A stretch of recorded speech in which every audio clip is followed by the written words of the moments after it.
바둑 한 수에 수도를 잃은 계로왕, 고구려, 승려, 도림과 백제 한성의 멸망. 때는 서기 475년 9월이었습니다. 지금의 서울에 위치한 백제의 왕도 한성이 불타고 있었습니다. 고구려군 3만이 성벽을 무너뜨리고 궁궐에 불을 질렀습니다. 7일 만에 무너진 방어선. 500년 가까이 백제의 심장부였던 한강 유역이 하루아침에 사라지는 순간이었습니다. 성을 빠져나온 계로왕은 도망치다가 붙잡혔습니다. 그런데 그를 체포한 자들은 다름 아닌 백제인들이었습니다. 백제 사람이었다가 고구려로 망명한 제진걸루와 고이만년 두 장군은 계로왕을 아차성 아래로 끌고 가 목을 베었습니다. 한 나라의 왕이 자국민의 손에 참수당하는 비극적인 순간이었습니다. 그런데 말입니다. 이 모든 사건의 시작점에는 바둑을 두는 승려 한 명이 있었습니다. 장수왕의 복수.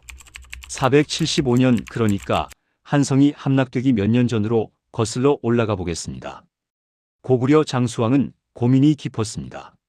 아버지 광개토대왕이 만주와 한반도 북부를 장악했지만 남쪽엔 여전히 백제가 버티고 있었습니다. 한강 유역이라는 반도 최고의 곡창지대를 차지하고 중국 남조 및 외와 활발하게 교역하는 해상 강국 백제. 장수왕에겐 한성이 꼭 필요했습니다. 넓은 평야, 많은 인구, 그리고 무엇보다 신라를 압박할 수 있는 전략적 요충지였기 때문이지요. 하지만 백제 계로왕도 만만한 인물이 아니었습니다. 469년부터 쌍현성을 수리하고 청묵령의 목책을 쌓으며 고구려에 대비하는 철두철미한 모습을 보이고 있었으니까요. 그래서 장수왕은 극비리의 간첩을 모집했습니다. 이때 한 승려가 나섭니다. 그는 도림이라 불리는 인물로 고구려에서 손꼽히는 바둑 고수였습니다.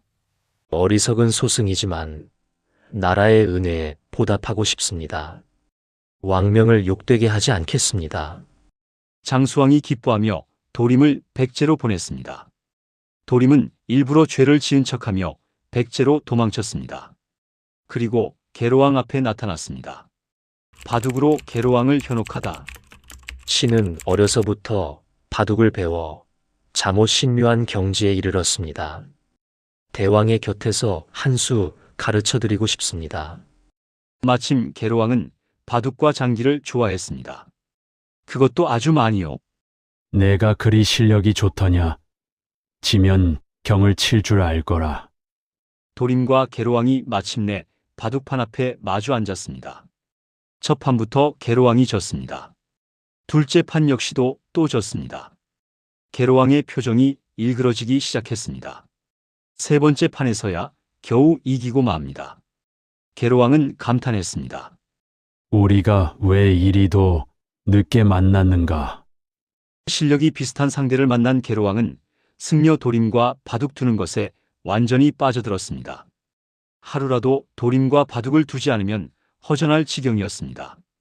이처럼 도림이 수월하게 계로왕에게 접근할 수 있었던 것은 비단 바둑 실력 때문만이 아니었습니다. 당시 삼국시대에는 승려의 지위가 상당했습니다. 불교가 국교였고 평생 학문에 몰두한 승려들은 최고의 지식인이었기에 고구려 출신 승려가 백제에 왔다고 해서 이상하게 볼 일도 아니었고 왕 곁에서 바둑을 함께 두는 것이 불가능하지도 않은 것이었지요. 계로왕은 도림을 신임하게 됐습니다. 그리고 물었습니다. 고구려는 지금 어떤가? 도림이 대답했습니다. 형편없습니다. 광개토대왕께서 잘 이루어 놓은 나라를 장수왕이 망쳐놓아 백성들이 매일 눈물로 하루를 보내고 있습니다. 계로왕은 고개를 끄덕였습니다. 고구려가 약하다니 과히 듣기 좋은 말이었습니다. 치명적인 독 급소로 치밀하게 파고들다. 그렇게 몇 달이 지났습니다. 어느 날 바둑을 두던 도림이 말을 꺼냈습니다. 한 말씀 드려도 되겠습니까? 백제는 정말이지 둘도 없는 천혜의 요새입니다. 산과 강과 바다로 둘러싸여 있어 누구도 쉽게 공격하지 못하지요. 그런데 계로왕이 눈을 반짝였습니다. 그런데 지금 보니 성곽과 궁실이 제대로 수리되지 않았습니다. 선왕의 해골마저 들판에 감매장되어 있고 백성들의 가옥은 강물에 자주 무너진다고 들었습니다. 계로왕의 얼굴이 굳었습니다. 선왕, 아버지 비유왕 말이었습니다. 되짚어보면 계로왕의 즉위 과정은 순탄하지 않았던 것으로 보입니다. 선왕인 비유왕이 죽은 뒤 흑룡이 나타났다는 기록이 있고 14년간 역사 기록이 텅 비어 있습니다.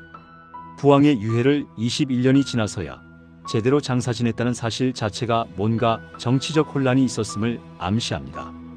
어쨌든 도림은 그 약점을 정확히 파고든 것입니다. 대왕의 지위와 위세에 맞도록 성곽을 높이 쌓고 궁실을 웅장하게 짓고 선왕의 무덤을 새로 만드십시오. 한강변에 툭도 쌓아 백성들의 수해를 막으십시오. 그러면 대왕의 위엄이 영원히 빛날 것입니다. 그럴듯한 말이었습니다.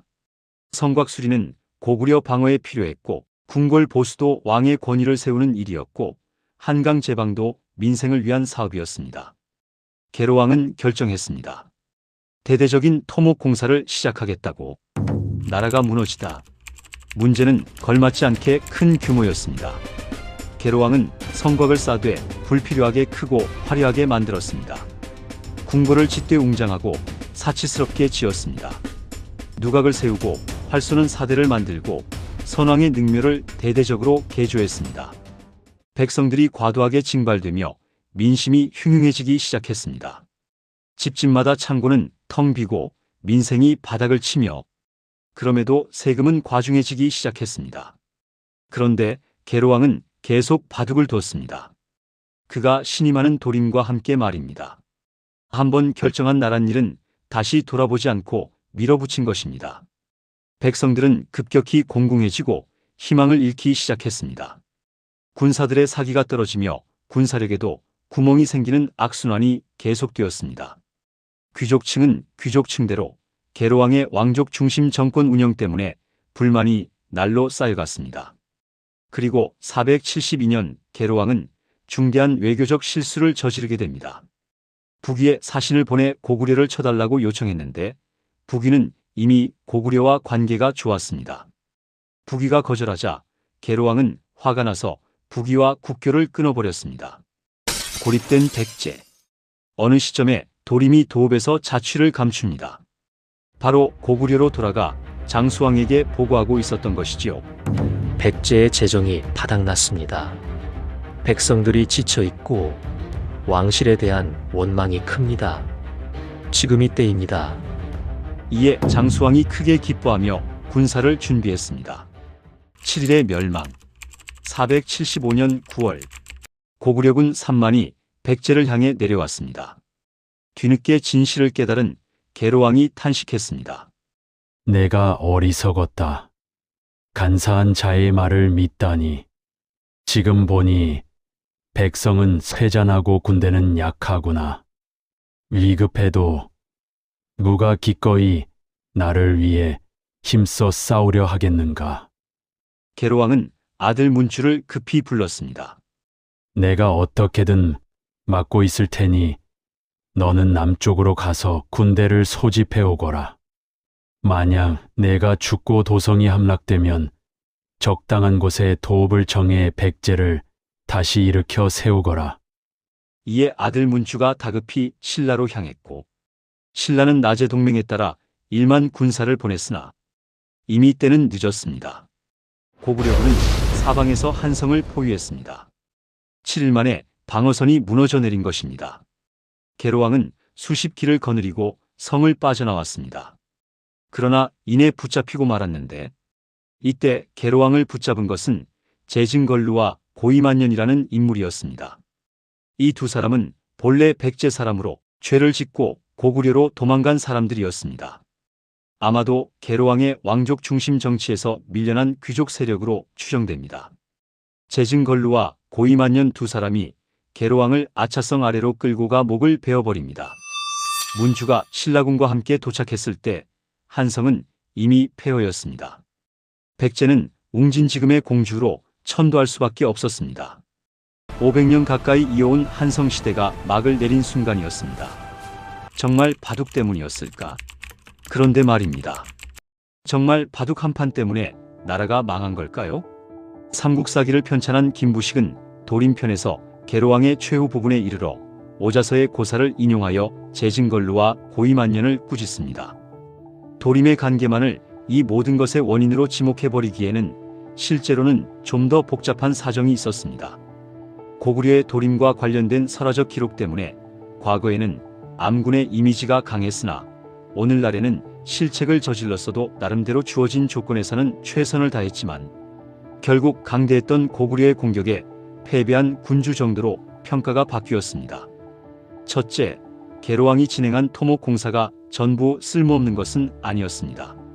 성곽 보수는 실제로 필요했고 한강 제방도 민생을 위한 사업이었습니다.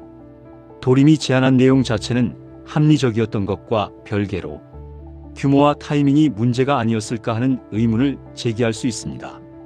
둘째, 계로왕의 정치적 실책이 컸던 점입니다. 계로왕은 왕족 중심 정권을 만들면서 해씨, 진씨 같은 전통 귀족들을 배제했습니다.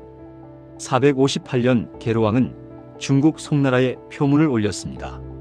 백제의 주요 신하 11명에게 공식 관직을 내려달라는 요청이었죠. 그런데 이 11명의 명단을 보면 문제가 보입니다. 11명 중 무려 8명이 여씨, 즉 왕족이었습니다. 계로왕의 아들인 여도와 여곤을 비롯해서 대부분이 왕족이었던 겁니다. 반면 백제를 오랫동안 지탱해온 해씨, 진씨, 목씨 같은 전통 대귀족 가문 사람들은 단 한 명도 포함되지 않았습니다. 이건 계로왕이 노골적으로 왕족 중심 정권을 만들겠다는 신호였습니다. 공을 세우든 능력이 있든 왕족이 아니면 중요한 자리를 주지 않겠다는 거였죠. 당연히 전통 귀족들의 반발은 거셀 수밖에 없었지요. 그리고 이 과정에서 밀려난 귀족들 중 일부가 고구려로 망명해버렸습니다. 재진걸루와 고이만년이 바로 그들입니다. 셋째, 외교적 고립입니다. 472년 북위에 고구려 정보를 요청했다가 거절당하고 화가 나서 북위와 국교를 끊어버린 건 외교적으로 치명적 실수였습니다. 스스로 고립을 자초한 셈이니까요. 그러니까 도림의 관계는 어쩌면 이런 악조건들을 고착시키는 방아쇠였을 뿐입니다. 실제로는 계로왕은 백제의 왕권을 강화하는데 성공하기도 했고 북위와 연계하여 고구려를 포위하기 위해 외교적으로도 안간힘을 썼다는 점입니다. 물론 당시 왕권을 과시하고자 큰 궁을 짓고 지방 호족들도 위로하고 달랬으나 당시 대성팔족을 비롯한 귀족 세력의 반발이 거셌고 결정적으로 장수왕의 전격적인 백제 침공이 이뤄지면서 망하게 된 일련의 과정을 볼 때 계로왕이 혼군이라는 이미지는 결과론적인 단면만 보고 왜곡되었을 수도 있다는 점을 기억해야 하겠습니다. 하지만 동시에 도림이 이런 상황을 극한으로 몰아가는 역할을 했던 것도 분명 사실입니다. 도림이라는 승려 한 명이 바둑으로 왕의 신임을 얻고 절묘한 타이밍에 토목 공사를 부추겨 백제의 국력을 소진시켰다는 것. 그리고 장수왕이 그 타이밍을 완벽하게 포착해 한성을 함락시켰다는 것. 한국사 최초로 기록된 간첩 작전이었습니다. 그것도 대단히 성공한 사례이고요. 도림 이야기를 보면 묘한 기분이 듭니다. 바둑 한 수, 그 작은 취미 하나가 나라의 운명을 바꿨습니다. 계로왕은 바둑이 좋아서 도림을 신임했고 도림은 그 틈을 파고들어 백제의 심장을 무너뜨린 것입니다. 삼국사기에는 계로왕이 최후의 한 말이 기록되어 있습니다. 백성은 쇠잔하고 군대는 약하니 누가 나를 위해 기꺼이 싸우려 하겠는가. 왕이 백성의 마음을 잃으면 어떻게 되는지 보여주는 한 문장입니다. 그리고 475년 9월 한강 유역의 패권은 고구려로 넘어갔습니다. 백제는 웅진으로, 신라는 더욱 고립됐습니다. 그야말로 한반도의 판도가 완전히 바뀐 순간이었습니다. 지금까지 바둑 한 판의 도읍과 목숨을 잃은 백제의 왕, 계로왕의 이야기였습니다. 영상이 흥미로웠다면 구독, 좋아요로 더 자주 만나보실 수 있습니다. 나를 위한 트렌드, 참모 채널, 지금까지 시청해주셔서 감사합니다.